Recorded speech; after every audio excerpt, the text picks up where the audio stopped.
What's going on, everyone? Welcome back to another episode of Life Itself. I am here, and I got to start this off by saying we're doing something that we've never done before. We have a special guest in the building, and I want to say that Brittany is not here today because, unfortunately, she's not feeling well. But she's sending love, and I hope she feels a little better. And you're good. We got this. I said I'll handle the pod today. Don't worry, baby. I got us. So, yes, but with all that being said, shout out to everybody that's been watching, listening, liking, subscribing, viewing, rating the show. I love you guys. And yeah, but without further ado, let's get into it. We got the one, the only, Mr. Seth Fowler in the building. How's it going? Thanks for having me, man. How you doing, man? No, I'm doing good, man. I really appreciate you having me on. I'm stoked. Of course, man. Hopefully I can fill Brittany's shoes. We'll see. We'll see if I can do it. Yo, listen, you're my fiance today, okay? Exactly. Yes. I'm actually, hey, let's go. Let's do it. Let's go. He's going to fill the shoes. But listen, I want to start this off. First off, you're the first ever guest on the pod. I'm honored, man. This is great. How does that feel? It feels great. Like genuinely, like I feel like I'm stepping into a new territory for myself and hopefully for you guys. I'm so excited for this. So thank you so much for having me on. Absolutely, this is great. Bro. Absolutely. So listen, I got jam-packed full of questions. Let's go. Like and for those of you that are listening that don't know, we just recorded an episode for you over on, you know what I'm saying? We got the shoes off over here, but they're on right now. They're on, yeah, the shoes are on right now. But yeah, we just recorded for Seth's podcast. Make sure you guys go listen to that. It was a cool perspective on all things, I guess, in the content world. A little backstory about me. It was fun. I had a lot of fun. I love it, man. Yeah. Shout out to you for having me on yours as well. Of course. But we're here. Like I said, we got a lot of questions.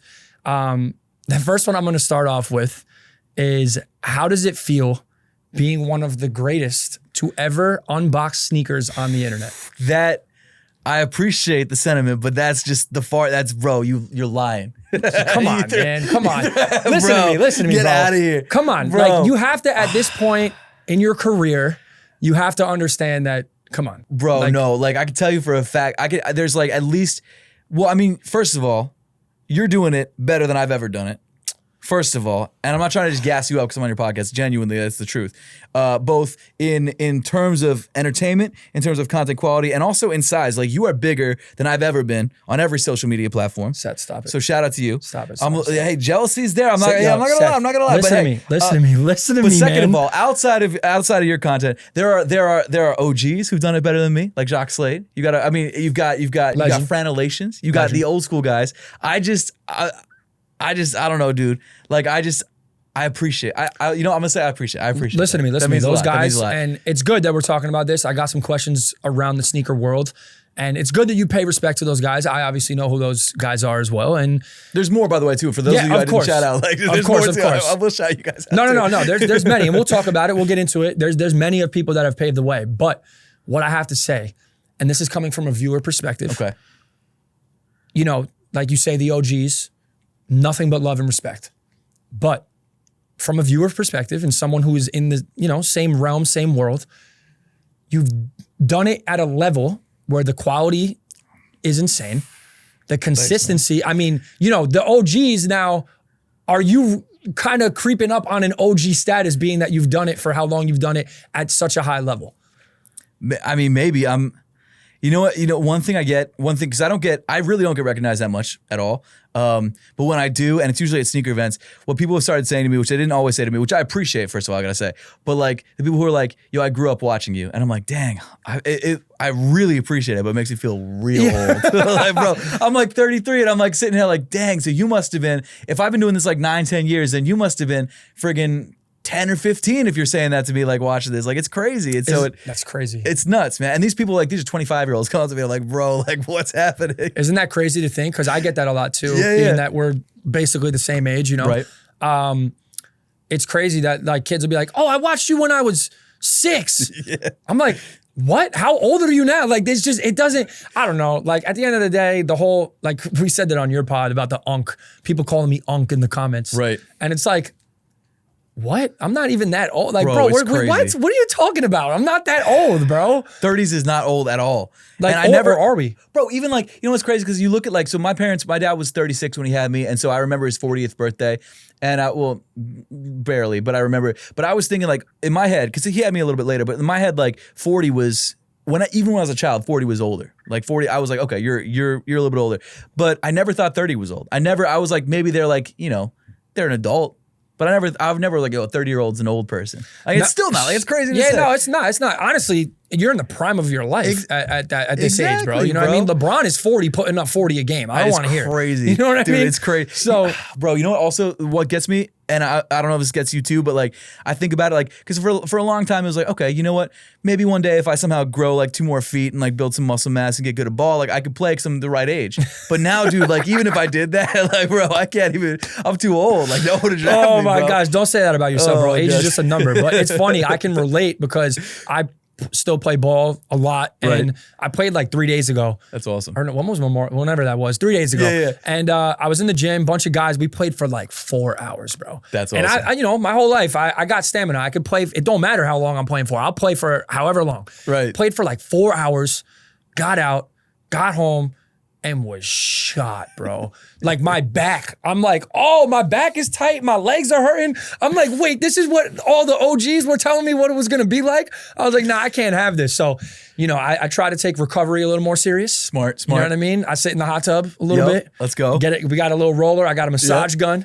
But the unk status, all that to say, man, whether you're an OG or not, you're amazing at what you do. And I wanted to start this off by letting you know that I appreciate what you do. Thank you. And yeah, just don't stop. Keep doing it. Okay? That means a lot. Thank you so much. And a callback to, I think it was your last episode, you pulling out your shoulder peeing on the side of the road for that Knicks game, dude. Yo, like, you're the man, bro. Bro, I relate to that heavy, dude. Yeah? You be doing that? I don't be peeing on the side of the road, but I do be pulling out my back. Yo, if you gotta go, man. Listen, exactly. I have some episodes. I got some stories in my life, man, where if you gotta go, you gotta go. I'm not ashamed to say it. Bro, I pee a lot, man. I drink a lot of liquids, usually water. I recently quit soda, but like usually, I try a lot of a lot of LaCroix because I want that. Oh, you like LaCroix? I do. I don't like them that much, but it's the only thing I can drink. Because so here's I like to call it a battle with soda, which is probably not the best way to go about it. But I've been on and off soda for years and years and years, and so like whenever I'm off soda, like I have to fill the void with something. I bought a machine that puts in the carbonation into drinks. I barely ever use that. I drank LaCroix, I drank Aha's, like all the different brands, and like bro, it's a struggle finding anything that will replace that urge for soda in my life, which is a pathetic thing to say because it's soda, it's sugar water. But like, bro, wait a second, dude. I'm about to put you on, which I'm sure you already have been. That if you like all of these types of drinks, have you ever heard of Poppy? I've tried it. I tried their cola. I tried their cola, and the thing was, man, the thing I like about LaCroix is because LaCroix it's sort of trying to be soda, but it's never like cross that border of like, okay, I'm trying. Poppy like, Poppy kind of like, I feel like they're trying a little bit too hard. What about Olipop? Have you tried Olipop? I haven't tried that. No, I haven't tried that. So listen, there's Poppy and there's Olipop. Okay. I'm right there with you. Right. Listen, I've been drinking soda since I was, for as long as I can remember. You know what I mean? So I'm trying to get off it myself. And Brittany, she put me on to, I think Olipop first, and then Poppy got bought out by Pepsi. So it's kind of more mainstream now. Yeah. But Olipop is similar to Poppy. Okay. And I love them. Actually, something totally side topic.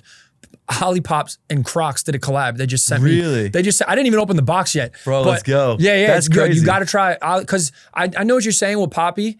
They're kind of trying to be like a soda, but Olipop is a little less. I think it's like they call it a prebiotic or probiotic drink. It's I'm pretty sure plant-based. Sick. I could be wrong. Don't quote me on it, but that's awesome. Try it out, bro. Why not? You know, if you're into those drinks, because we have them stocked in the fridge. We're on like a subscription or something. That's sick. But bro, that's awesome. Yeah, no, it's good. Definitely try that out. But we're gonna go not in order here because like I said, ADHD podcast. We're gonna be all over the place. Same, man. But I do have a question. Of what was life like before like being a content creator for you?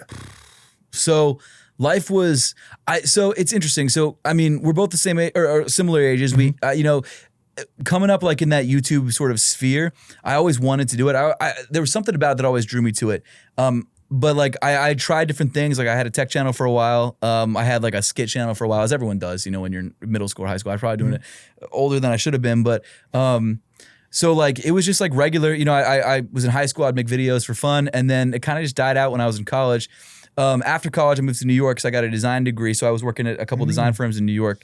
And it was just like a daily, just like 9 to 5 job for 4 or 5 years. And while doing that, I'd be buying sneakers because it was the first time I actually had some money. And so that was one of the ways that I got into doing sneaker YouTube, because I was like, listen, I'm buying so many sneakers. I love YouTube. I saw people doing content. I'm like, I could do that. So I tried it and came at it from a design perspective, and that's sort of like how that started. But like you said, ADHD thing, like, bro, we're gonna go all over, bro. Don't worry. You know what's crazy, dude? Like, to get back on the ADHD thing for a second, I just recently got diagnosed with it. Oh, no way. Yeah. And what's crazy too is like looking back at my entire life and realizing that's why so many things were the way that they are. That's why I procrastinated the way that I did. That's why I couldn't focus on one thing that's why, and I'm sure it wasn't the reason for everything, but all that aside, it's been like just a light bulb went off in my head. That's crazy, It's man. nuts. A couple things out of what you just said. First off, I didn't know you had a design degree. That's dope. Yeah, oh, thanks, man. That makes a lot of sense as to why, you're doing what you're doing right now. Yeah, That's sick.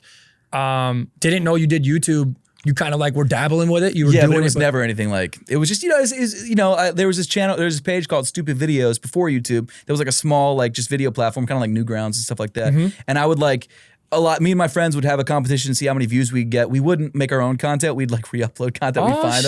So like, bro, so that was the thing that's the first time I was like, dude, I really like getting views. And that's not the reason I got into YouTube, but like that was the first taste of like, wow, so like it's addicting. I mean, it's a dopamine rush, let's be honest. Totally. At the end of the day, it is what it is, whether we like it or not. Like Exactly. we feel something when we get these views, 100%. So that's interesting. I'm excited where this is gonna go, because I feel like, as much as you have so many views, you got this channel that is like, bro, you're the guy. You know what I mean? I'm gonna keep on telling you. I'm gonna let you know you're the guy, bro. And it's like, you're more of the guy than I'm the guy. No, stop that. Bro. No, listen, bro. You are the guy, bro. No. But yeah. So it's like I don't know besides that much about what you've had going on or who you are. So I'm excited to just learn. Awesome. And one thing, it's funny though. You said the ADHD thing. I got diagnosed as like a 5-year-old, bro. Really? Yeah. Like, wow, okay. I was in school and I was acting out in school. Not like violently, like more just like couldn't sit down, would run around, didn't want to be told what to do. So it's interesting that like we're on opposite ends of the, you know what I mean? Like I was literally like, I think in 5th grade, they diagnosed me. So did you find that it helped, like knowing that you had it? Shit, bro. I mean, I've been through so much like ups and downs with it because like I was medicated for a little bit. Right. And like not even knowing. Like I was like, oh, eat your applesauce. I'm eating the applesauce and then slumped over not knowing why. So like I have like weird, like what could I say? Like just experiences with it. But it has helped because it's like turned it into like a superpower. Like I'm like, all right, like I know that I have this and like it's all good. Like I'm out here, I'd like to say a pretty well-functioning human. So absolutely. We're good. So it definitely has helped in a lot of ways. But speaking on all that, I guess you got into what my next question was, like where did that all start?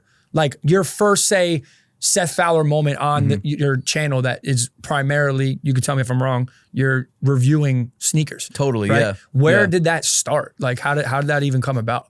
I was working in Long Island at the time at this kitchenware design firm, and I was, like I said, I was like making, I don't remember what it was, like 40 or 50 around that point. And I was living at like a $500 a month place in Queens. So like I had some money to blow. Oh shit. And I was like, that's unheard of. Bro, I know. What? This is 2014. So, but even still then, like I was like, it doesn't matter now where people know where I live because it was years ago, but like it was like right on the Forest stop on the M. So it was like just outside of like, it was near the Broadway left. It was like just in the area of Queens. It was like just outside the gentrified area. So like everything was still cheap. And I think now it's kind of gotten built up a little bit, but like it was mad cheap. You could buy like $1 taco at the store next to you. Like it was great. And so I was living real cheap. So I was buying sneakers. But then like I had always loved YouTube, and I was like, I was watching people like Tony D. Too Wild and Kais and shout out to those guys, man. Yeah, shout out to those guys. They're still doing it. They're still killing it, man. Yep. I was watching all of them, and I was like, dude, I'd love to do this. So I started posting videos, and then I switched jobs from Long Island to Canal Street because I was working at a dog toy company designing dog toys. What? That's sick, dude, bro. Yeah, but the nice thing was because it was around the edge of Soho, it was where all the sneaker stores were. The Kith, the Adidas. I was like around for when I was like working right near there when like the first Yeezy 750s dropped or 750s dropped.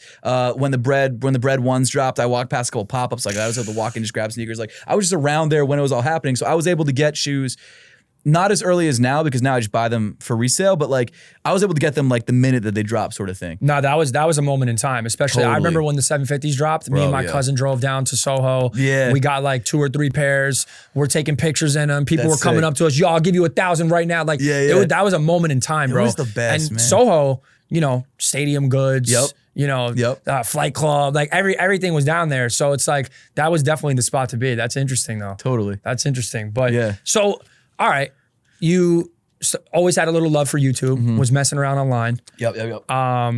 You said you did it, but then like kind of stopped. Yeah, so like through college, I did it a little bit in college and I kind of stopped because I was focusing more on the design at the time. And like it wasn't getting any traction. And as much as I loved doing it, like it just wasn't like a focus. Yeah.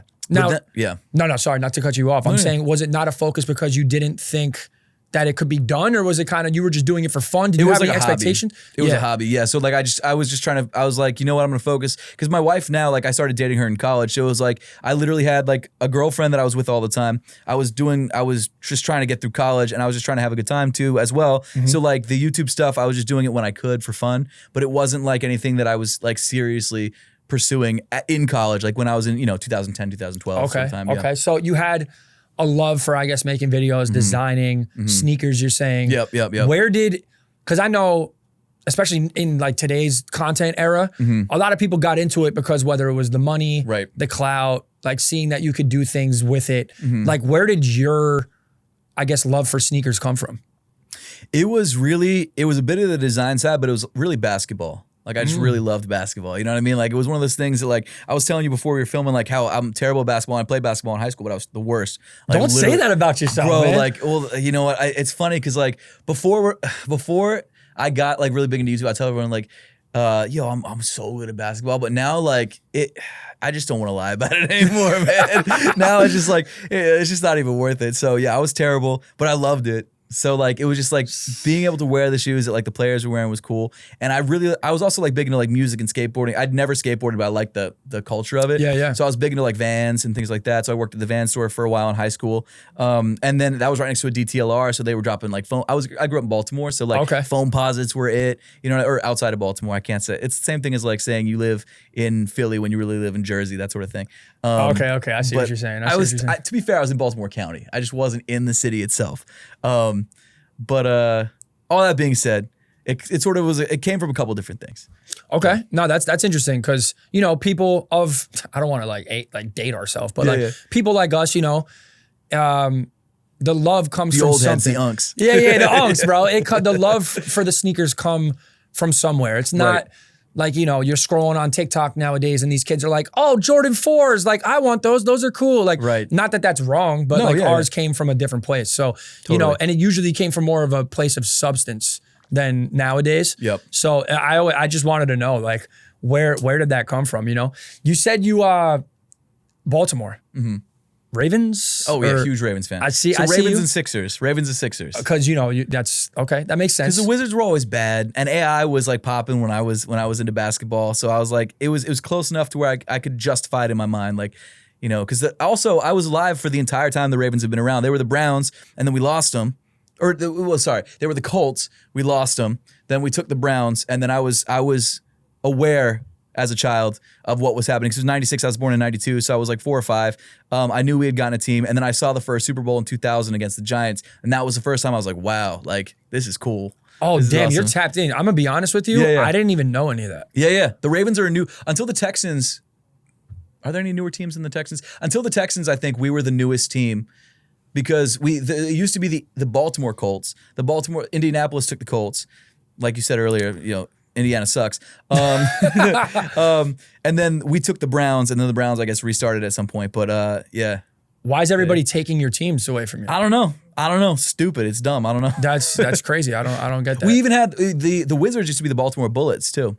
That I knew. Yep. That I knew because it's funny. I really wasn't too into the NFL. Like I told you when we recorded, someone in my family is a coach on the Chiefs, which I don't know if we got some beef here right now, some unspoken beef or what. Listen, you guys just took away someone from us, and I'm kind of upset by it. You know, it's kind of hard to have beef when one side always wins. You know what I mean? Like, listen, bro, I'm not gonna lie though. I'm scared of the Ravens. I mean, everyone should be. The problem is like we haven't done anything. I think Lamar Jackson might be. Well, first of all, you got to give credit to Pat Mahomes. I think Pat Mahomes is up there with Tom Brady already. Like genuinely, I think he's truly one of the best quarterbacks, if not possibly could be the best of all time. I think Lamar, though, is real close. Maybe not. I think Lamar gets some slander, which I think is unnecessary because I think he's genuinely incredible. Like I love Lamar. I love everything about Lamar. He's amazing. Maybe I have a man crush on Lamar. I don't know.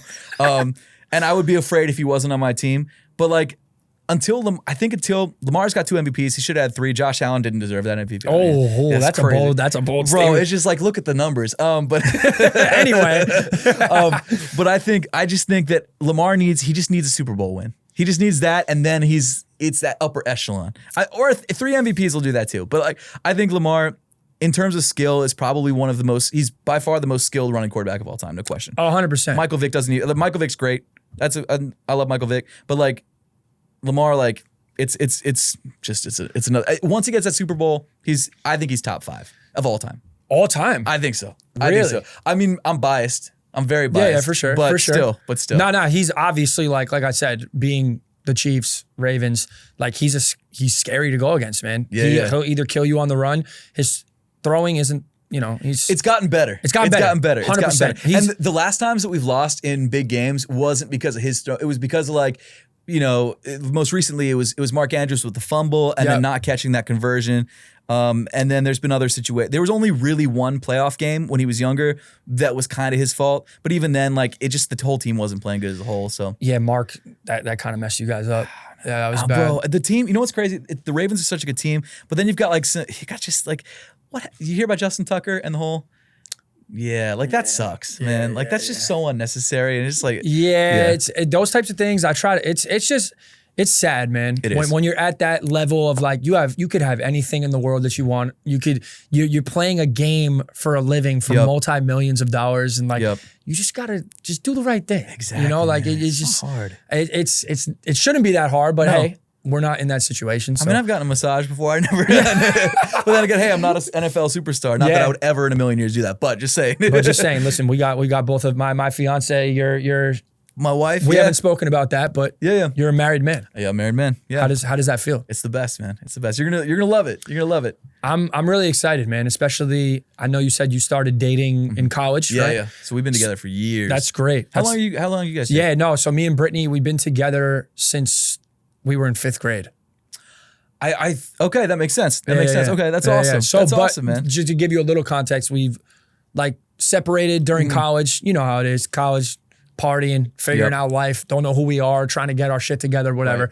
Right. And that was like for 2 years or whatever. But then we ironically just came back together, man. And it wasn't even on that type of like. It was really genuinely on some like we're going our separate ways. Like it's over, you know. Right.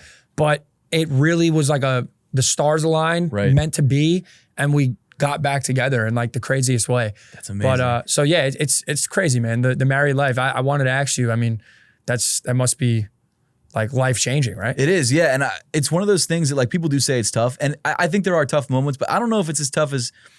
I've only been married 5 years, so realistically, I haven't probably gone through some of the stuff people who have been married for 30 years are. But like, there's nothing like. I don't really have any complaints. Maybe I'm just with the right person. I don't know, but like I just genuinely don't have any complaints. No, that's amazing to hear because I'm similar. Like you know how it is being a guy, bro. Totally. Guys complain a lot. Yeah. Oh, my girl's doing this or that, and it's like, me and Brittany, I'm in a similar boat as you. Like I really can't. Yeah. I just can't pinpoint a single thing that I'm like, yo, this is like my person. Like this is who I'm meant to be with. Totally. You know? Yeah. I don't like people bicker about stupid things here and there, but like we don't argue about anything. We're just on the same page, you know? Yep. And I feel like in a relationship, like that's such a slept on thing, you know, like being on the same team as the person that you're with. And, you're always going to go through things and like having that team, you gotta build and always figure out like what's the next move and like communicate to each other what's going on. But it's cool to hear another man being happily married 5 years, bro. That's awesome. Oh, thanks, Congrats man. on that, man, for real. Appreciate it. Getting back to the content though. Yeah. You know, as I mentioned when we opened this, you are the GOAT of the, Bro, you know, we're taking the no. shoe out the box. I'm showing you the angles. We're flipping the shoe around. It's so detailed. It looks like I want to eat the sneaker off the screen, bro. Dude, saying all that, do you think in 2025, does equipment matter in what you're doing? I think it varies based on the platform, which I'm sure you know. Like it varies based on the platform and the content style. I think most importantly, entertainment over everything. Not entertainment, but like providing value for someone over everything. I think that'll be, people will watch no matter what in that situation if they feel like they're getting something out of it. But like I feel like it's this weird shift because like I feel like authenticity is huge. So like people filming on their phone, while it might not be as high quality as filming with a DSLR, at the same time you really feel like it's your friend talking to you. There's something about that I really like. So I don't know. I think that depending on your content style, it could matter, but I don't know. Like I don't think it hurts. I think as long as your content's good, I don't think it hurts to upgrade the quality a little bit. But at the same time, there are people who are big on social media platforms because it feels like you're just hanging out with them. So yeah, like, that's interesting that you're like aware of that too, because that was kind of parted into what I was going to ask you as well. Is like you found what has worked, right? And that quality, like I said, I watch damn near every one of your videos, bro. Especially if it's a shoe that's coming out that I'm like, yo, I want that. Like I want to go see what's up. And it's like that quality of your video is like, do you feel like that is what kind of makes the video what it is for you? Or is it, because, you know, you said some of these people, you know, you get on the phone, what's going on, guys? It feels like you're hanging out with them.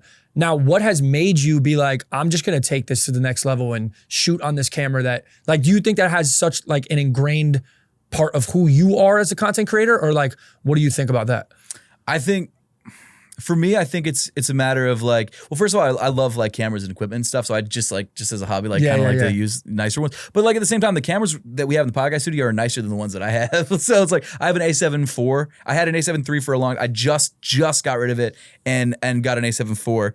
And now I have like a couple different like just Sony cameras because I just have lenses for those. But I think it was like a slow burn where it's like I think initially like the thing that set me apart was that I was trying to go for the more professional vibe, as professional as you can be within sneakers, like initially. And so I think I just slowly built on myself because I always looked up to Jacques Slade as like being like that sort of like top of the mountain guy. And he was always super high quality, super like polished. And that's what I wanted to be like. So, and I also love tech videos too, and they were always sort of that same vibe.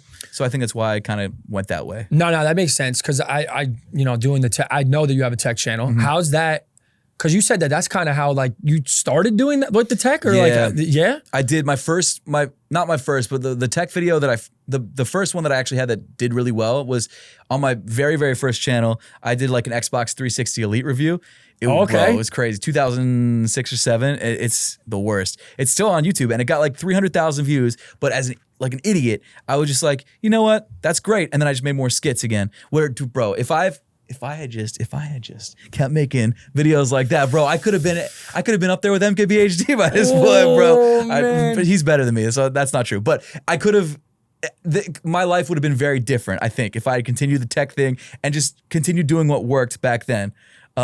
Not that I'm unhappy with my life at all. I think it's wonderful. I think things happen the way that they're supposed to. But it's looking back, I'm like, dang, 300,000 views in 2006, man. If that happened to me now, I'd be like, I'm gonna keep doing as many videos on this Xbox or whatever it was as I could, milk it as long as I could. But yeah, man. Yeah, I mean, so that's interesting then. You say it's still on YouTube. Is it on your tech channel that you have now? No. It's on a channel I don't talk about. Okay, no, that's fine. That's fine. We don't have to talk about it. It's not that there's anything wrong with it. It's just that, bro, it's 2007 Seth, dude. It's like my voice like, hey guys, what's up? Like, you know what I mean? Like I was not a cool kid in middle school or high school. I'm still not.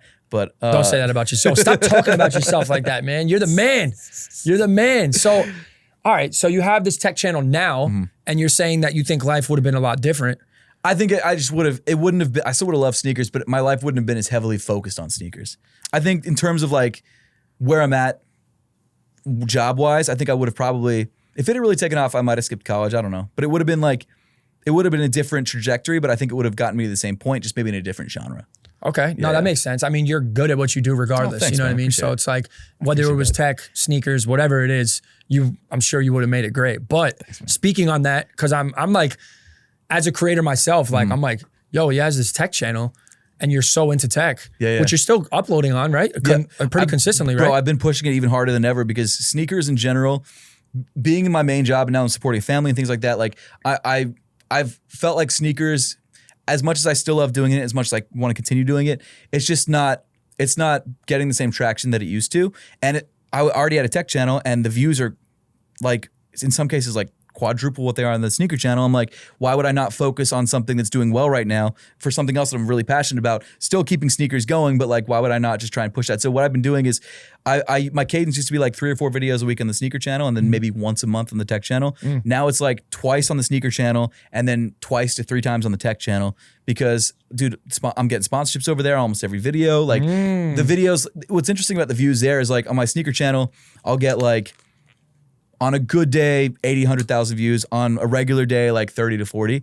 Whereas, and that's for every video, with some exceptions, being worse. But on the tech channel, like I'll have videos that'll do like maybe 1,000, 2,000 views. But then that one video that hits like every month or so, 300,000, 400,000 views on just like a random thing that I spent an hour on just because like whatever the tech thing is, like the Samsung Galaxy S25, like just happens to be what people are searching for.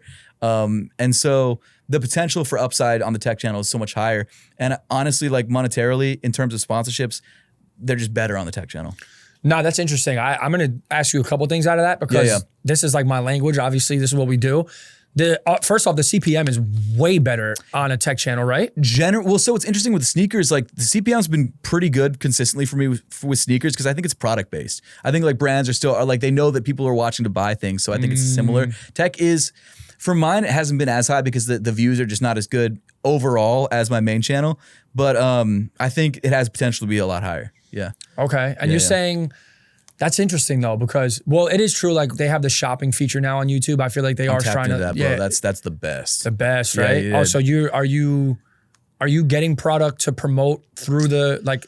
How does that work? Really? So I actually just went to a shopping event at YouTube where they were talking about it a little bit more, but it's like it's like an affiliate program essentially. Okay. And like I was already using it and tagging and stuff, but now that like I didn't realize this, but because I've been doing that for like 2 years, I'm like one of the people who've been doing it for a longer amount of time. So they've been inviting me into these like meetings and these, not meetings, but like events, like creator events. And dude, like it's because I've used other affiliate programs, but it's great, man. It's so like integrated. It's so easy to use. Like the conversions are higher because people are already on the platform. And I mean, full disclosure, like because they're pushing it, they're like giving bonuses too, which is nice. So like there's shopping bonuses too, which is helpful. So yeah. No, that's interesting because even with me, you know, I don't know if I'm sure you know this. When I upload a short, it auto tags the product. It's awesome. Yeah. I don't even have to do anything. Yeah. So like, even this month, I made some decent money off of people just clicking on the thing and buying the product. Yep. And I'm not even doing anything. Bro, especially when you get millions and millions of views, you probably sell a lot of product. No, it's crazy. And it's dude. like, we don't got to go too deep into it, but it's like, you don't even have to be selling the product off of that video. It's like if they click on the link and then buy something else on that certain website, you get commission. That's insane. It's great. So yeah, they know what they're doing over there. But so I want to ask you then, because you know, hearing that the tech, you have a channel for that now, you kind of started off with that. Right. What you're doing now, you know, it sounds like you're increasing the volume of the tech videos. Does it feel authentic having the sneaker channel still and doing that while also doing the tech? Like, has this all felt authentic doing the sneaker thing because you've loved it? Or like, how does that feel to you? Has it, because I know some creators, you know, sometimes they're just doing it to do it, whether they want, like I've said, the money, the clout, the whatever.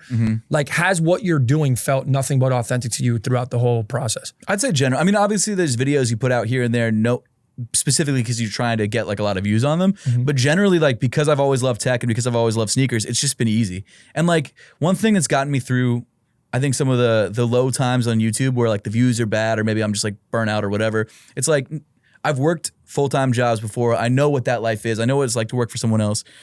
Knowing like this job, technically we're still working for whatever the platform is. Technically they could, platform could disappear like we're talking about Mixer. Like Mixer, you never know. I mean, YouTube's huge, but something could happen.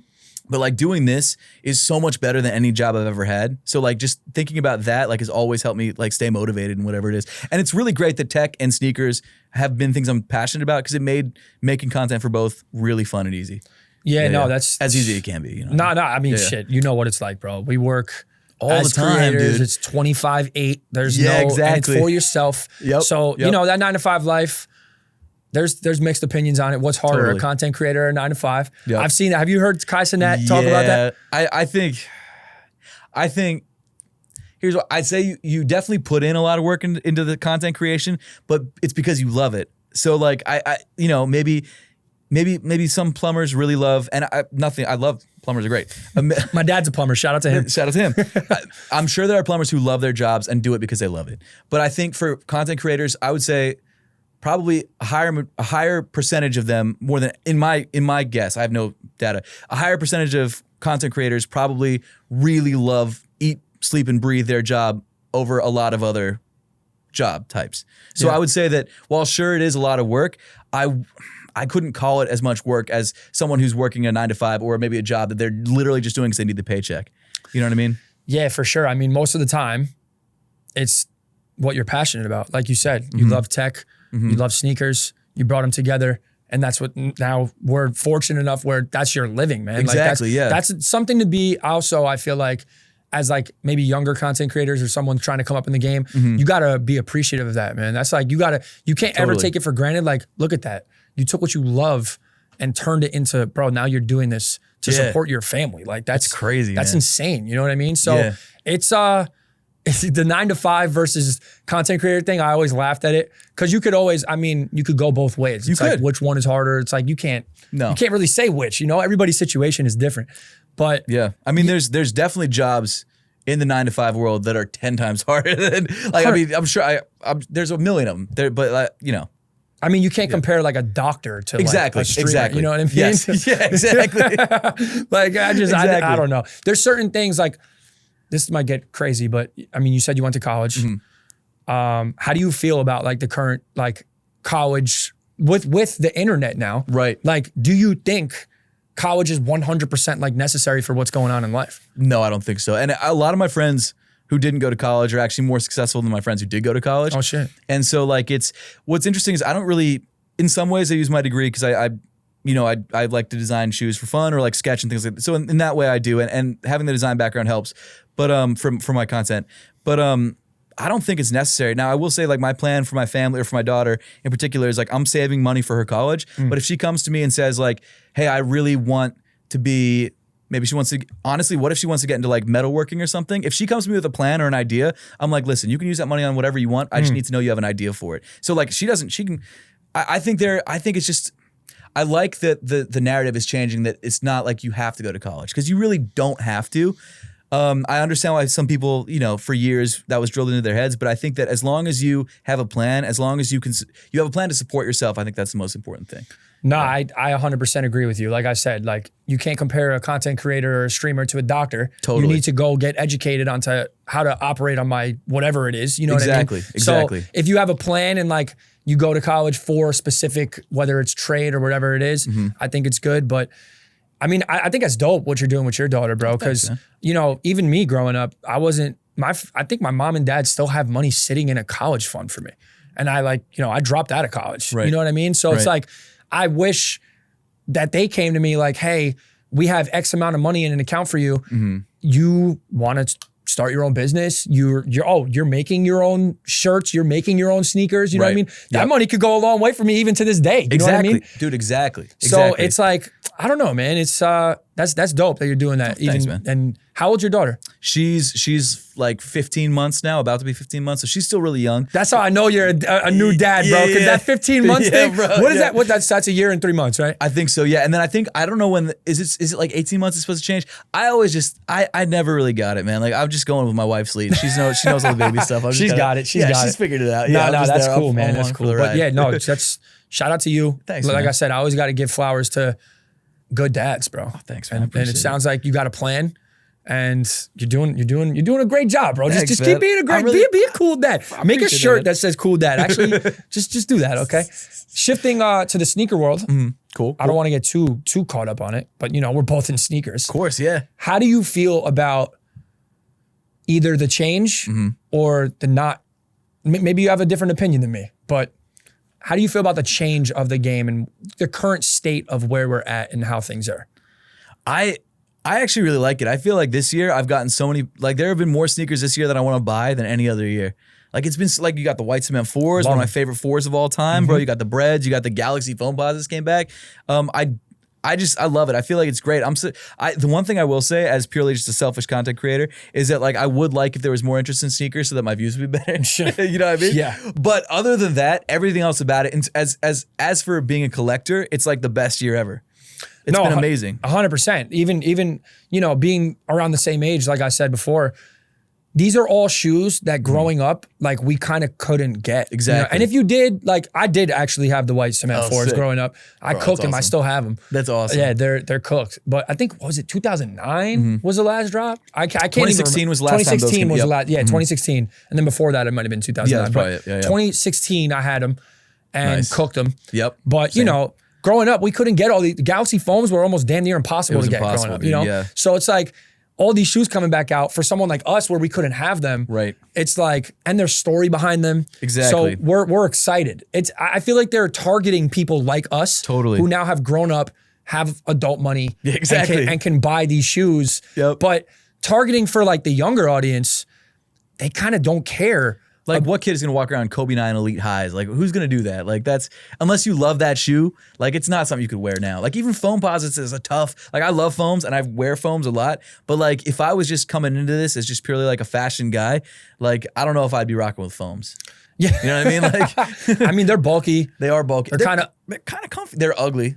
I was just gonna say that. They They're are kind of ugly. but that's why I like. It's like that ugly duckling thing going on. I kind of like it about them. No, I love foams too. I mean, that was our era. That was like, Exactly. we were growing up on that. So like for us, like all of those foams, mostly every bro, the Paranorman foams, bro. Dude, I know. What? I know, Those it's were crazy. gas. I remember know. those back in the day. I was like, oh man. They should bring those back, dude. They should. They really should. Yeah. No, actually, that's a good question too. Yeah. The vault.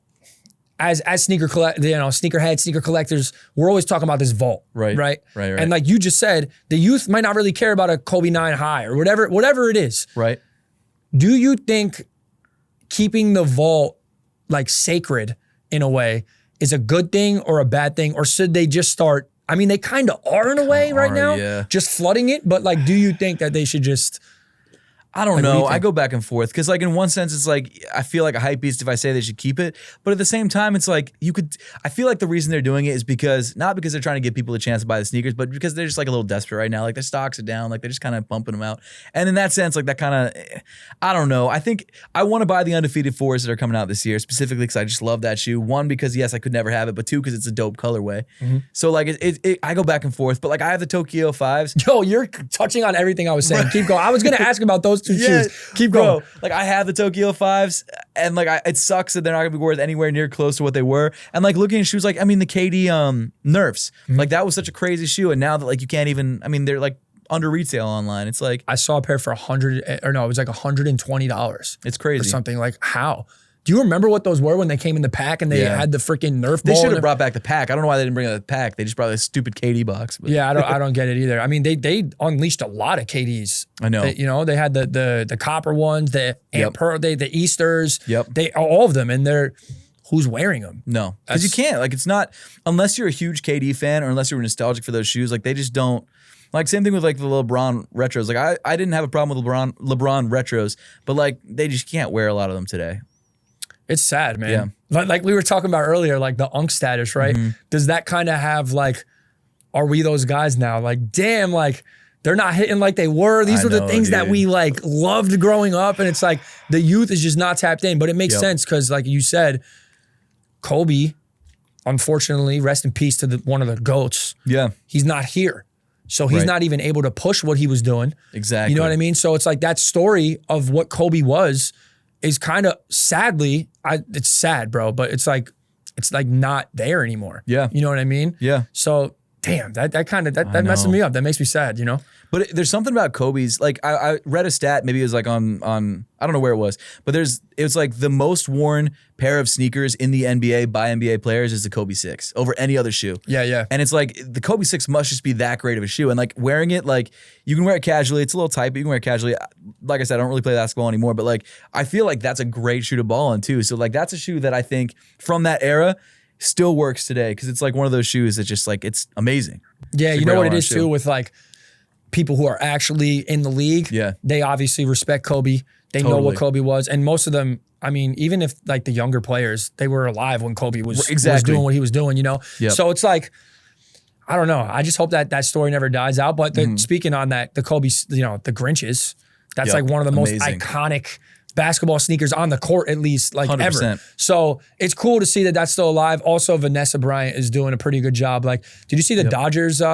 I did, dropping the end of the month. Yeah, Is that your other guest downstairs that I just heard? Oh, you heard it? You heard the guest? We got the hammer and the saw back. Let's go. I hope they don't come out and just stay over there, okay? Because like a drill bit comes out of the floor. No, you're the official first guest. Okay, they can't take that away from you, bro. I appreciate it. But yeah, those Dodgers, those were like always, correct me if I'm wrong, maybe I am, but those were always like sample, like teasers, right? Like those were not supposed to drop. I don't know the story behind those, but like that wouldn't surprise me at all. But like the one thing I really like about those is they've got like baseball stitching on the actual top of the tongue. That's crazy. That's sick. Are you a baseball fan at all? Oh yeah. What's your team? I got the Yankees tatted on me. Very nice. Yeah. Yankees from New York. You know, I grew up playing baseball too. Oh, that's awesome. I was a big baseball guy growing up.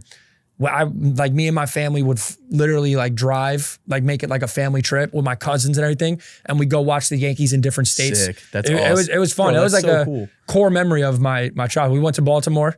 Let's go. Saw them play the Orioles. Let's go. We went all over Boston. I went to Boston in Yankee stuff. That's crazy. It was nuts, bro. Yeah, we got ripped. They were throwing stuff at us, calling my mom types of names. My dad is ready to, you know, right, of course, throw hands in the thing. He had a couple beers in him. He's ready to really go crazy.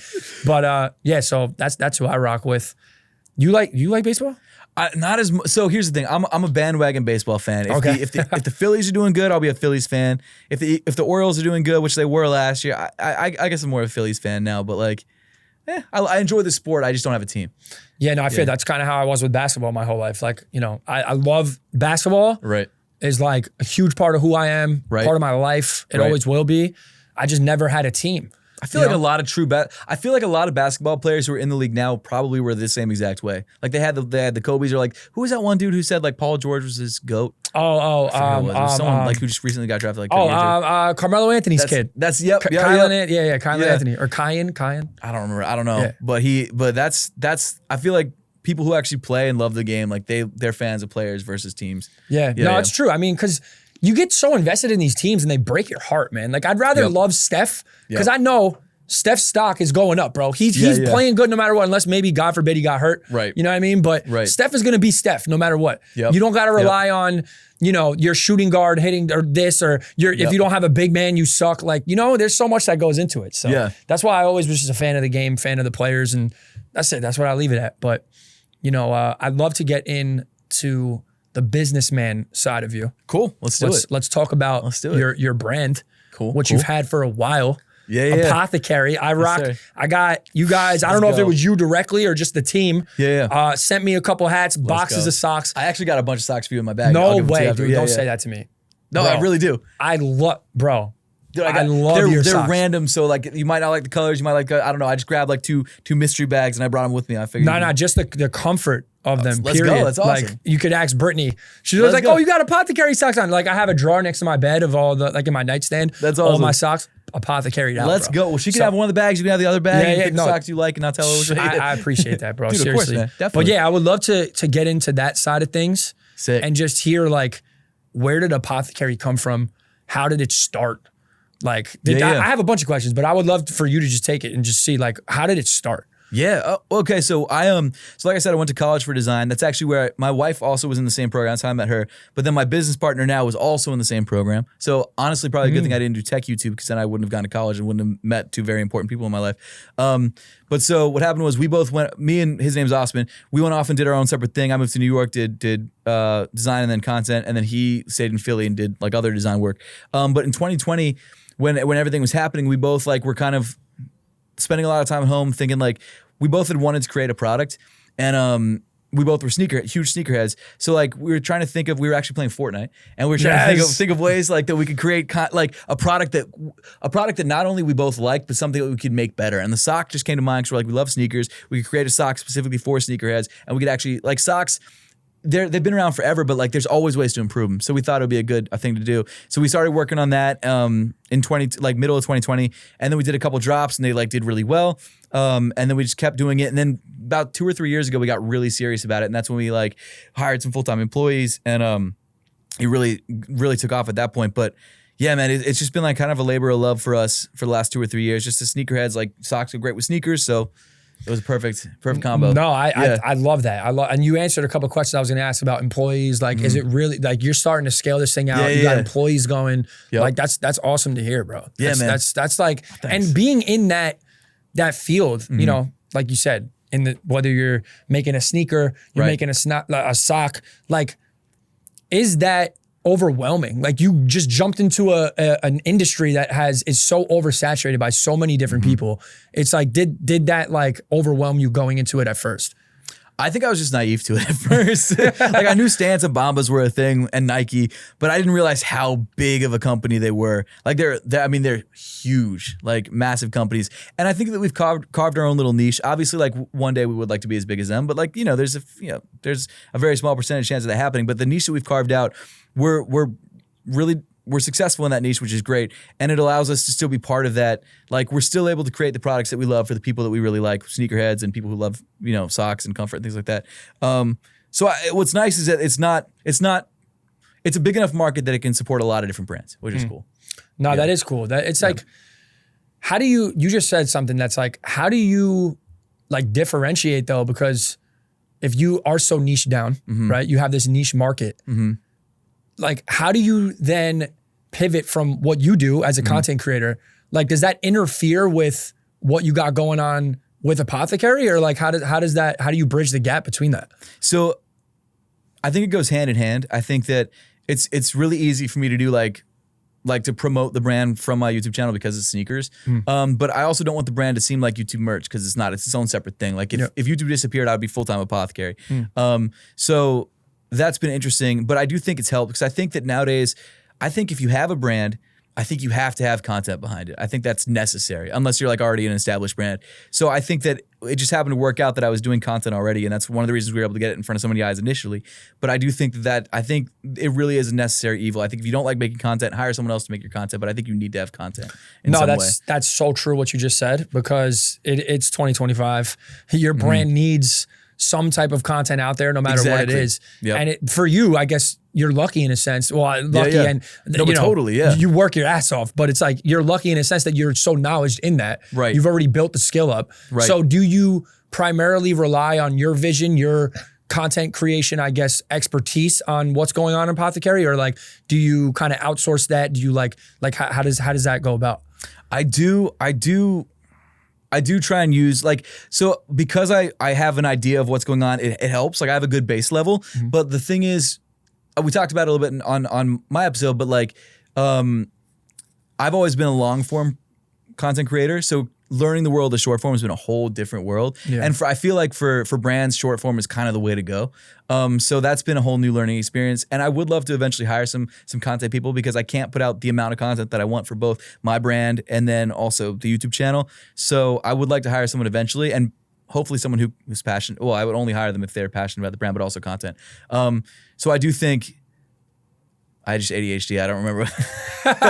No, just like keeping, the separation of how do you take, all right, Seth Fowler on YouTube, that brand, and then Apothecary, how do you have time to like, no, all right, I'm going to dedicate this for Seth Fowler and I'm going to do Apothecary, whatever you have to do. I'm sure a lot goes into that, like planning, structuring, just everything that comes with it. Like, how do you have time, and how does that look like for you to manage like putting what effort into what is kind of what I'm asking. Like, how do you manage that? It's been kind of it's just like a learning experience. So I work at Apothecary. I do Tuesdays are always Apothecary days. I'm always at the office. I'm trying to do as much content at the office when I'm there, or whatever needs to be done. For example, the podcast that we just did, that's actually technically owned by Apothecary, and that originally started as a way to talk about business and then eventually promote socks, but it's become more of just a passion project of mine, which I really like. But it's really just a learning experience. I just hired some editors. So I have an editor for the podcast and then a full-time editor for my YouTube channel. So that's been a huge thing. Oh, yeah? Because now he edits. Maybe you've heard of him. His name's TA Vlogs. He's based in Atlanta. He's like a sneaker creator, but he also is just a really great editor. But he's my full-time editor for both the tech and the sneaker channel. So that's been a huge weight off my shoulders because editing took so long. So now I'm really focusing on writing scripts because I never did that before. So writing scripts helps because it cuts down the filming time. And then just like trying to be more strategic with the kind of content I put out so that way I have more time to kind of do all the other things. No, that's good to hear because I can relate. I didn't know that the fact you have an editor, bro. I just got one, dude. For 9 years I was doing it without one, and it was not it. It's hard, man. It's hard, especially. Do you have an editor? So yeah, now awesome. I do. I'll do like it depends on what I'm doing. Totally. Like if it's something that I know I could get out quick, or like the Labubu stuff that I just did, I was like, yo, I'll edit this. It's quick. It's simple cuts. I didn't do anything crazy. Right. Let's just get it out. But if it's something like I did a video, how many sneakers can I fit in my Cybertruck, and that I feel like needed for the retention. We needed to have some zoom in, some edits, some things popping on the screen, like, things like that. So I was like, let me shoot that to an editor. It's kind of like an evergreen video. Totally. I can post it whenever I need to and it'll do well. So let me have them do that. But the Labubu stuff is like, it's right now. So that's like you green screening essentially over top of the. So the Labubu, that one I did a green screen, but then I got the Labubus and I opened them up. So I was like, both of them. I mean, the green screen stuff, I love green screen content because it's so low effort, and they, for the most part, it feels authentic too, like we were talking about earlier. Exactly. You're talking to the screen, and it's like it's not hard to do. You can make it look good as long as you got a light. That's you're well lit. Yep. It's like they're pretty easy to do. So I love green screen videos, but yeah, like with the Labubu stuff, like I said, I needed to get it out, so I edited it up, but.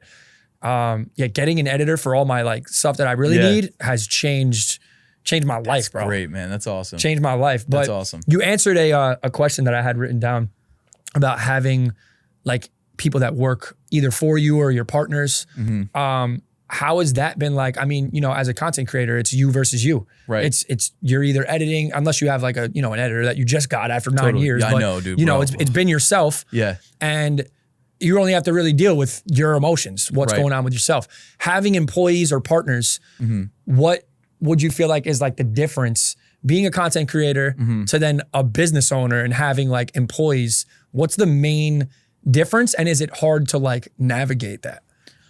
So I guess to get really real about it. Yeah. I don't think I've ever been. I'm trying to get better, but I'm not like a great boss. And what helps is having the business partner who's a better boss. But like I've always been sort of one of those people that like really wants everyone to like me, and that's a fault of mine that I'm trying to fix, which doesn't translate well as a boss. And I think what it does is rather than making people like you, it makes people respect you a little bit less. And I'm not saying this in it. I don't have any specific examples in my head. And my employees are great. Like shout out to them. They're incredible people. They're all really talented at what they do. I have no problems with them. But what I've noticed is that like, I don't think what I say has the same impact that it would if I was more, if I sort of shedded that whole like I want everyone to like me and was more like, okay, listen, like I'm paying an employee to be here. I need them to do exactly what I say, the way that I say it, which is really what it is. Because at the end of the day, like you're getting paid to do a specific task. You should do the task the way that the person pays you to do it. And not that, like I said, I have no specific examples here. No problems at all with they're all great. Shout out to them. They're amazing. But like it's something that as someone who's never managed before is learning, and I'm still very bad at it, but I'm working on it, like is learning how to be more assertive, learning how to be more, learning how to motivate the people who work for me. Because I think that's one thing that I didn't always get as an employee was like a boss's job isn't so much to be a boss. It's more of like learn how to make the people that they're the boss of be better and be motivated. And that's something I've not been good at and I'm trying to work on. But like it's hard, man. Like I would say that one of my biggest weaknesses is being a manager or a leader. And I really maybe not a leader, but like a manager. So I think that's something I really need to work on. But it's been a struggle, dude. Like especially coming from, and that's the thing. Like I think there's some people who are naturally gifted at that, who are content creators. So I think for everyone it's different. But for me personally, that's been the struggle is having employees.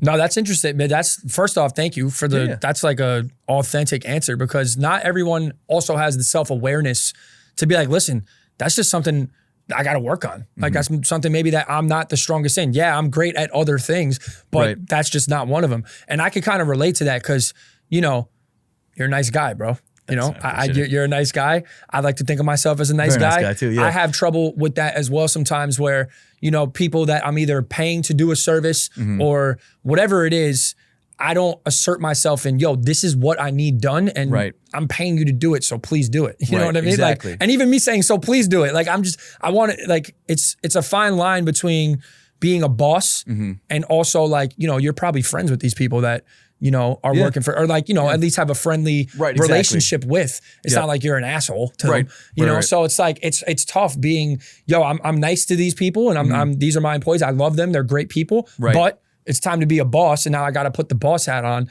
That's probably tough, man. It's dude, and looking back on, so my design job in New York when I was working at a dog toy company, I actually got fired, and that's when I went full-time in content. Oh, shit. Yeah, bro, yeah. And I think it was because I was focusing way more on the content than, well, I didn't do it. It's not like anything happened. They were just going through layoffs, and I was just one of the people that got laid off because I probably wasn't providing the value to the company that they felt like they were paying for, which I completely understand now. Shout out to them. Shout out to BarkBox.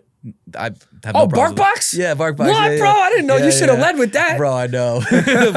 but yeah, but one thing I will say, and I have not throwing shade to anybody, but I've had managers in the past who tried to be my friend too much, and it made me not respect them, and it also made me not like them because rather than telling me what was up, they were trying to like sugarcoat something, but then like a week later they'd be like, you didn't do this right. I'm like, well, you didn't tell me what you wanted. So like now being a boss and putting those things together, I'm like, this is a really toxic thing that I need to be careful about. And it's really hard for me to sort of break out of my own like shell of being like, okay, I'm a people pleaser, but I don't want to be. So I really need to like, it's such like I've seen it from both sides now. And it makes me really want to work on it even more. See, being it from the other side, being like, wow, it really sucks to be like an employee of someone who can't tell you what they're actually thinking. They just don't want to hurt your feelings. But at the same time, it's like, even if it does hurt your feelings, it's important for you to know what is actually going on. No, it's so true, man. It's like there's like a fine line between it, you know? And it's like, it's cool that you understand that and you're trying to be better. And that's all you can really do, you know? Because I'm a people pleaser too. We're in the same boat. Yeah, and it's tough when you just want people to, you know, you want people to feel good, especially if they're working for you. Exactly. You know what I mean? You want to have that good environment. And it's tough though when you got to be that boss, man. You got to you know, put the what is it? I don't want to say discipline, but it's kind of like discipline. You know, you got to have that discipline and like just lead the way, I guess. So and dude, you respect those bosses so much more. Like my favorite boss that I ever had, great guy. I actually still talk to him. He would tell me what was up all the time. And if I did something wrong, he would tell me. And I still really respected him. I still really liked him. And I actually respected him more than any boss that I ever had that was like trying to make me feel good. And it's just like a mental thing of like, I think all these thoughts, I'm like, this is what I have to do. But then when push comes to shove, like it's a lot harder. No, you know what I mean? Like if someone's doing, again, no specific instances here, just in case they're watching this. But like if something happens and something's not happening the way I want it to, or something didn't happen that was a big deal, like in that moment, I want to be like, oh, you know, it's all good. But no, it's not okay. It's not all good. I need to say like, listen, you screwed up here. Like I need you to fix it. And that's tough, man. I'm not predisposed to do that. Yeah, no, it's hard. It's hard to do. And like you said, having a boss that tells you what's up, but also like not being an asshole. Totally. You know, there's like that. Exactly. It's kind of hard to like, you know, to navigate because you got to tell them what's up. And if they're doing something wrong, you got to let them know like, hey, this is, you know, not right. You got to change it or because we're trying to do something here. We have a mission. But also like saying it and delivering it in the right way where they don't go home at night being like, damn, this dude sucks, bro. You know, I don't want to be here. So it's definitely tough, man. And I applaud you because even within my business, you know, I don't have necessarily like, obviously I hire editors, I do things like that. They don't work for me. They're not an employee of mine. So, you know, until we get to that point, even with our printing business, it's kind of like the founders are the ones in there doing the work. Gotcha. We have someone who helps us. They're technically not an employee. Right. We do pay them, but they're not like, you know, on payroll. So it's like, it's tough though. When that time comes for even me in that situation, it's like, I'm sure I'm going to be like, fuck, bro. I don't want to do this, man. Bro, yeah, it's you know, fun. But it needs to be done. And I feel like it's a skill. I feel like there's so many things in the world that we just think we're bad at that are just skills that need to be learned. Like I feel like that's most of what life is, just learning new skills. Especially as a business owner, you know? Totally. There's so many different things. Yo, going back to content stuff though. Yeah. Being that, we kind of touched on it in your episode. Being a content creator, you know that there's like so much smoke and mirrors out there. You gotta, you know, some people are doing things for clicks. I feel like you're not one of those guys, obviously. But Sometimes I yeah, sometimes you gotta do what you gotta do, right? Exactly. But I like, you know what I'm saying? Like I said on our episode, you're not slapping people for view. You know, you're not doing anything that's out of your character, you know? Right. And I feel like, you know, people, you say you have people recognize you at events or whatever it is. Do you ever get imposter syndrome? Like when you see these people that like, you know who you are and you're like, damn, like they know who I am. Like, you know what I mean? Like, do you ever get that? Is that a thing for you? So to be, again, completely honest, initially, yeah, a bunch, but now it's like, it's happened, and this is probably gonna sound so bad, but like, it's happened enough now where like, I don't think about it as much like that anymore. And I really love the fact that to me, it's more like now they're coming up as peers because they're interested in the same thing that I'm interested in, which I really like. But initially, yeah, there was a lot of that. And I think, like I said, it doesn't happen to me a lot, but when it does happen, it's nice because I feel like there are some influencers out there who have like this aura, like they're like, they're the man. Like if I met Kai Cenat, I'd be like, this dude's like a legit famous dude. But for someone like me who just does like sneaker reviews on the internet, like I'm just a dude that a good amount of people just happen to watch on the internet. Like I don't have any of that. Like I'm not swag. I don't have that aura. I don't have that. So it's like people, what I appreciate is that people seem to see me more as like, just like a guy who shares an interest or like a friend. So when they come up, it's like they approach it in that light, which I really like. And it makes me feel more comfortable and hopefully makes them feel more comfortable. So like,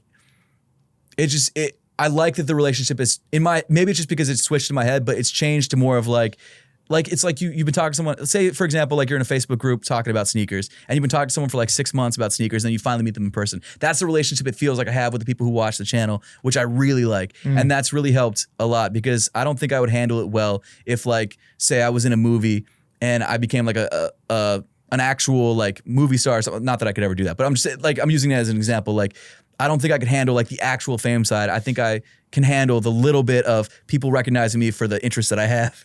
You know what I mean? No, yeah. That's it's weird in today's like society where like you got the content creators, you got the movie stars. Yeah, exactly. And it's like hard to like when you get to a certain level, it's like kind of like you're the new movie star. Like like Logan Paul is a legitimate huge celebrity.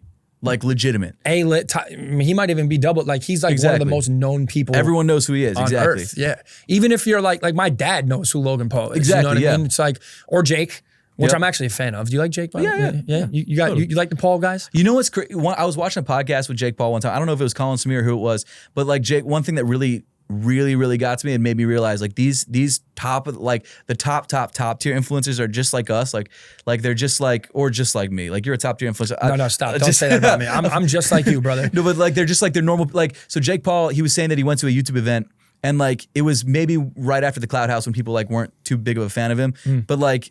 He went to an event. He was sitting by himself the whole time because no one either had the balls to go talk to him because they thought he was too big for them, or maybe they just didn't like him because of this persona he put on the internet. And that really got me thinking, like, dang, like I don't know if I would have had the balls to go up and talk to him, but like if I was at that event, I would have loved like the amount that I could have learned from him. So just knowing that these people are just like us, they just are regular dudes just doing their thing. Maybe not so much anymore, but they were at one point regular. They probably have the same thought process. I don't know. I'm just going off on a tangent, but no, it makes sense though what you're saying. It really does.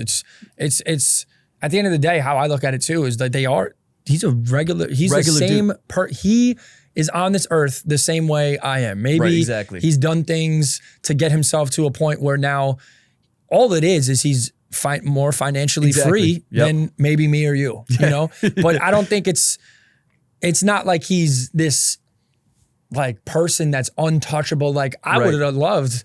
I look at everyone the same, man. I treat everyone the same. That's such a great mindset. You have to. You can't look at, especially in what we do. Like if you're at an event, like you said, he was at an event sitting at a table by himself. It's like, why would you not want to go up and at least say what's up? Say what's up. Like why not? He's a dude that obviously knows what he's doing in this life. Right. And it's like, why would you not want to, you always got to put yourself out there. Totally. And, I would have loved to say what up, bro. Me too. I'm a fan of Jake Paul. I'm not going to lie. Me and Brittany watched their reality show. Have you tapped into that at all? No, what's it called? It's called Paul American.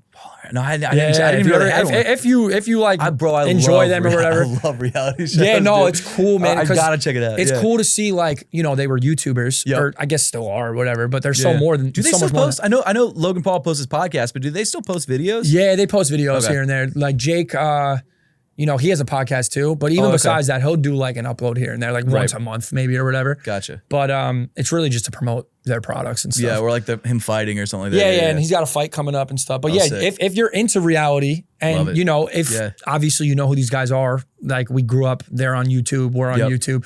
It was interesting to see how like it translated, like being a YouTuber into like, yo, now they're like reality A-list celebrities. Totally. Which is like, it's really crazy. Dude, and it's crazy that some dude who like likes, for example, Lego minifigures can have like 4 million subscribers. You know what I mean? Like some dude who probably like would never even mention that he liked Lego minifigures 20 years ago. Again, no one in particular, but like it's crazy the amount. That's one thing that I think has brought me down to earth a lot, because I'll think like, oh, sometimes I'll be like, dude, I got 1 million subscribers. Like, bro, I'm killing it. But then I'll be like, no, it's just people who are interested in the same thing. They're not watching it because, in my case, they're not watching it because of me. They're watching it because they care about the thing itself.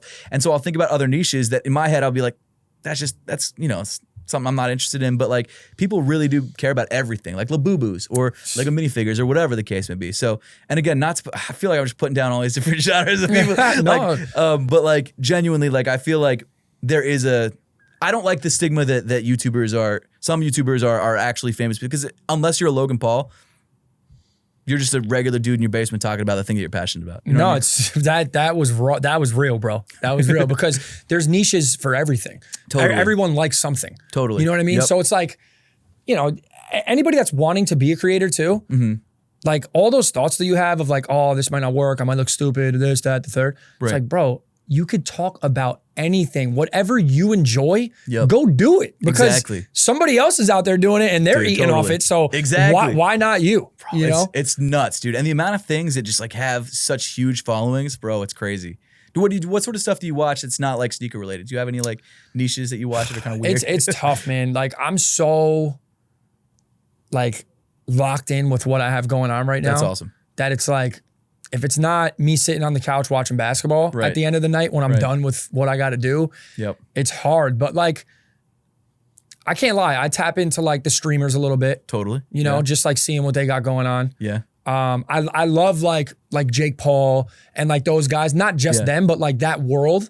Like I like knowing what's going on online, just to like, you know, just to stay up to date with the trends and what people got going on is like something that I'm interested in. But you know, kind of, I don't know, man. That's a good question. Cause I like I said, if it's not basketball or like internet culture, cause like I said, and even that, I like run a Snapchat show that has to do with that. So it feels like work almost. Right. But I don't know, man. You just got me stumped with that question. Like, what do I find myself watching? Bro, I just watch random crap, dude. Do you? Yeah, like obviously there's sneaker people that I watch. I think I watch as many sneaker people as there are. I try to watch everyone's videos, just stay up to date. But also like if there's a shoe coming out that I'm gonna review myself, I won't watch the videos on that just because I don't want to like pollute in my head. But like tech, obviously. But then I watch car content, which I feel like a lot of people watch, obviously. But then there's like the weirder stuff, like there's this guy I watched named Camping with Steve, who just camps like in like traffic circles. I feel like I've heard of that guy. Bro, he's killing it, dude. No way. It's dude, like 3 million views per video. He just spends the night camping in like a traffic circle or like in some pallets or something weird. But like it's so interesting. And then there's like, dude, like I got like into wood turning videos. I don't wood turn. I got into marbles racing, which is the dumbest thing in the world. Marbles racing? Bro, yeah. There's this dude who like does like almost like NASCAR things where he has like different heats. Like I have a video, it's like, yo, heat 1 of the Marble Classic. It's so dumb, dude. So wait, you're kind of like tapped into the brain rot, what's going on online. Yes, it's terrible. It's so you find yourself scrolling and like being like, damn, what's going on? Like what I'll end up doing is I'll have my like, I'll be editing, well, when I was editing more often, I'd be like editing a video and then have the TV on, and then I just kind of like go to the homepage of YouTube and just click on whatever I haven't, like I like finding new creators just because it's interesting. So like for a while I was watching videos and like guys sailing across the Atlantic, and I just have it on like 2 hours of some guy being like, oh, I caught this fish today. And like it's so great, like just random stuff. And that's the kind of stuff that's just interesting, just like seeing a different kind of side of things. That's like, and that's another reason why I like the not so produced content, even though I make more produced content, because like it feels more real. Like I like some dude picking up his GoPro and and being like, yo, I just went through this crazy storm tonight on my boat, bro. I don't know if I'm gonna make it. Yeah, no, that's why I asked you that question, because I, even as a creator myself, Right. like I shoot with a cool camera, Yep. high produce content. I've been trying to get away from that. Okay. Because Okay. I do, even myself, enjoy like, yo, this dude is just on his phone. Yeah, he's like just even doing as a it, dude. creator, right? Imagine we could just do the same thing we're doing, produce the same amount of views, Yep. make the same amount of money, whatever. It's not about the money, but still like support our family off of just whipping out our phone and being Bro, like, it's crazy. hey guy, like, you know what I mean? Bro, It's yeah. like, imagine that. That would be That's sick. like the goal. You know That what I is the mean? goal, Like that, yeah. that's the goal. Yep. So I find myself doing that, the streaming stuff too. I'm kind of, I watch that as well. Like That's awesome. I like to see what people are doing. Like you said, like, Right. I like finding new creators, what's working, how can I implement that into what I'm doing? Yep. And Yep. that's really all. It's kind of messed up that you said that, because I never think of that like that. Right. You know, like, oh, what do I watch? And I'm thinking about it like, I really don't watch anything except for like how it can benefit what I'm doing. Right. You know what I mean? Like But how you can learn so much from watching like the other genres too. Like there's this one, do you watch like basketball content? Like not just basketball games, but like some of the content creators who talk about the sport, like AM Hoops or the Flight Mike. Yeah, people like that. AM Hoops, I've seen. Yeah, Bro, yeah. AM Hoops, I love his content, because for him, and this is one thing I've tried to draw in a little bit into my content, is like, it's not so much about just saying like, oh, I think Giannis is gonna have a crazy year. It's like he tells this whole, and a lot of these basketball creators do this, but they tell like a whole story behind it. Like he talks about like, I just love how he makes it into a story rather than just like telling the news like a Stephen A would do. Although Stephen A is very entertaining to watch. You know what I mean? Like he still has his way of weaving a story out of it, which and same thing with the Flight Mike. Those are the two that I watch. Mike Korzimba a little bit, but like I seen All Hail B-Ball, I think is one of them cool, that I've okay, seen. okay. There's a couple, these guys that tell stories, and I feel like, you know, as a content creator, if you have to be able to tell a story, or you have to be very like animated. Yeah. You know what I mean? Because if you're 100%. animated, you don't matter Like what you're I Show saying. Speed. People, yeah, exactly.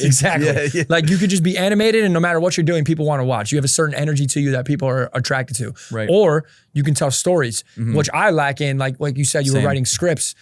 I just started doing that. That's tough, man. It's not the best. It's not. It's very hard to like, if you have all these thoughts, especially like you said with the ADHD thing, you have Yes. all these thoughts. It's hard to like express them, write them down, and then execute it while the Totally. camera's on. You know what I mean? Totally. So that's something that I want to get into too, though, like the whole scripting things. Because for like what I do with Snapchat, I script out everything That's awesome. and then send it to the editor so they can can do awesome. it, because it's faceless. I'm sure you know about the faceless channels. And stuff. Oh, so it's a faceless It's channel. faceless. Oh, nice. Yeah, man, okay. yeah, man. So it's just my voice. That's I script awesome. out what's going on. Right. I record it and send it to the editor, and then they piece it all together.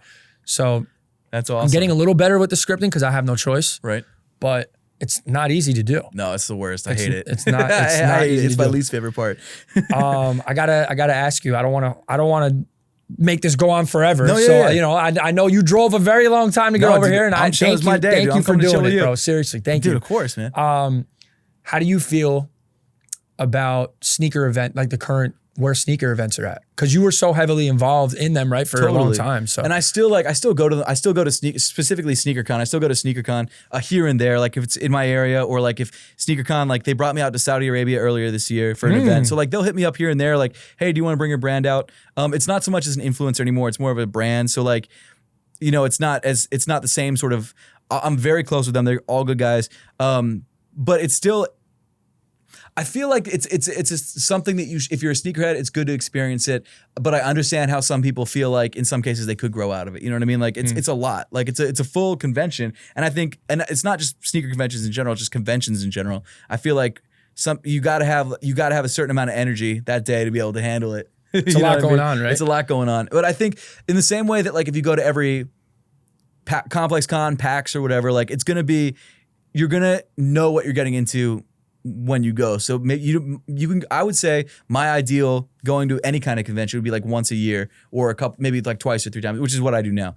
Because I feel like going to a convention every single week would be tough. And I did it years ago, but I was a much younger man. So it was So easier. you think that think your age has something? No, don't say that. I think that, well, now that I got a family, it's hard to leave them. That's true. Yeah. But I'd say that like genuinely, like it is taxing to like go to like, so in like 2018, 2019, like right before the pandemic, when I was like really heavily going to all the sneaker cons, I'd go to like Dallas one weekend, then I'd go to like Chicago the next weekend. And that's great.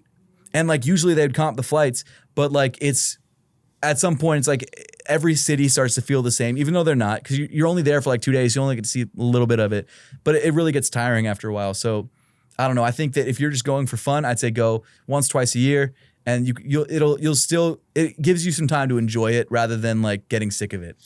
No, that's interesting to hear because I have like a weird relationship with it because, you know, people tell me even to this day, yo, why don't you, my comments, why don't you go to SneakerCon? Why don't I see you at SneakerCon? This, that. Right. And I'm like, it came from like a bitter place in me. I'm like, no one from SneakerCon ever hit me up. So I don't know, like, you know, like maybe, so it's kind of like an emotional, like I kind of let my emotions get to me because I'm like, damn, like, you know, I would have fun there. People would know who I am there. It would be a good time. I'd be great for content. Yep. It would be good to either, you know, I dabble on whatnot here and there. That's Maybe sick. go get some product. I could, you know, give back to the community in whatever way. So, you know, it kind of came from an emotional place in my end. And like, I totally get, dude, initially, like when I first started going to sneaker cons, they didn't know who I was. And I was just flying myself out to each one of the sneaker cons because at the time I was like, these vlogs are gonna get me views. And I think that's what initially got me on their radar because I was like literally going to every single one and I was just paying for them myself. And I was like, this is just what I want to do. I don't recommend doing that because it's very expensive and I don't think that the return was worth the actual view return was worth it. But like I completely understand. Like I think a lot of people, and not specifically talking about SneakerCon, I think just a lot of people in general with conventions, like a lot of influencers like stopped going because they felt like they either weren't getting what they felt like they were worth, or maybe like they just felt like, hey, listen, like I could bring a lot of value and you're not even looking my way. Yeah. And that's how I felt a lot in the beginning. And then I just like brute forced it, and then I eventually got to know them, and that's when they started but like I said, they don't fly me out anymore, but I can totally understand. I can totally understand. Yeah, no, I don't want you to, you know, that's true. And it's like, maybe I'm not that guy. I don't ever want to seem like I'm entitled to anything. I don't think you are. No. I'm not saying you said that. I'm saying in general, like I'm not like entitled. I don't want people to think like it's like, oh, he thinks he deserves this or whatever. But it's also like I got a shoe dropping soon, right? Yeah. I would like to go out there and, you know, just give them out. Maybe give them out to people. Just sell them there, give them out, get content, whatever. That'd be sick. But you know, it's maybe one day, maybe I'll do that. Maybe I'll, I honestly think if you were to hit up one of these conventions and be like, hey, I've got the shoe coming out, they'd probably be like, let's do it.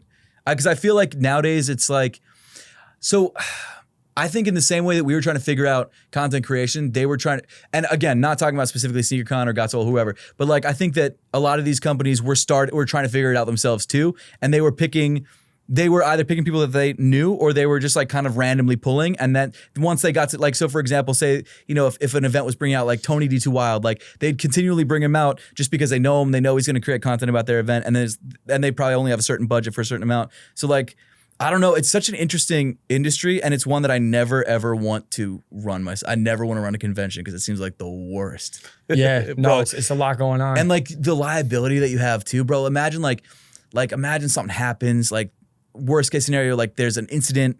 I won't get into any specifics, but like if there's an incident and someone gets hurt, like you're on the hook for that. I feel like. You know what I mean? No, it's crazy. That's a lot of liability, bro. When there's thousands of people in a room like that, dude. Yeah. Yeah, bro. No, that's not honestly. No. Yeah, let's never run a convention. Yeah, bro. no, never in a million years would I do that. Yeah, for sure. All right, well, I kind of want to end this off and just ask you, like, someone that's trying to get into what you're doing, right. Like, what's the advice that you would give?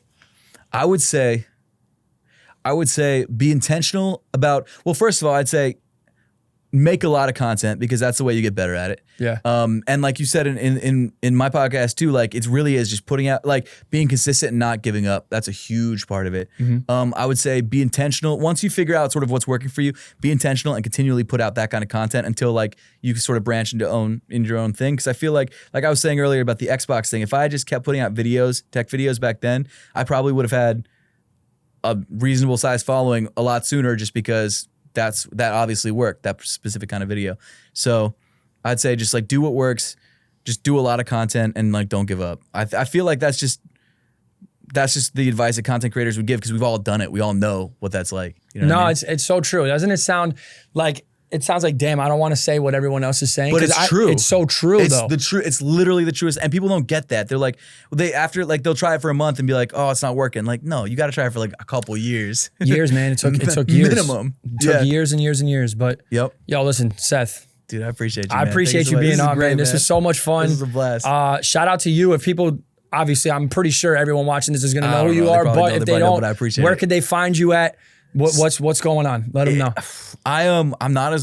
I'm not on as many platforms as I should be. I'm not on Snapchat, but I am on TikTok, Instagram, YouTube. YouTube's my biggest. YouTube's the main one, so follow me there first. YouTube Seth Fowler, and then on other social media platforms, it's at Real Seth Fowler because there's this dude who has all my Seth Fowlers. I can't get it from him. So TikTok, Instagram, YouTube, all Seth Fowler or Real Seth Fowler if you're on a non-YouTube platform. But that's it. All right. Yeah, I love that. Thanks for coming on. Thank you, man. And Appreciate it. This is we'll great. do this again. I hope, Brittany, I did you right. You did, bro. You did. All right, I guys. appreciate it, man. Thank you so much. Peace out.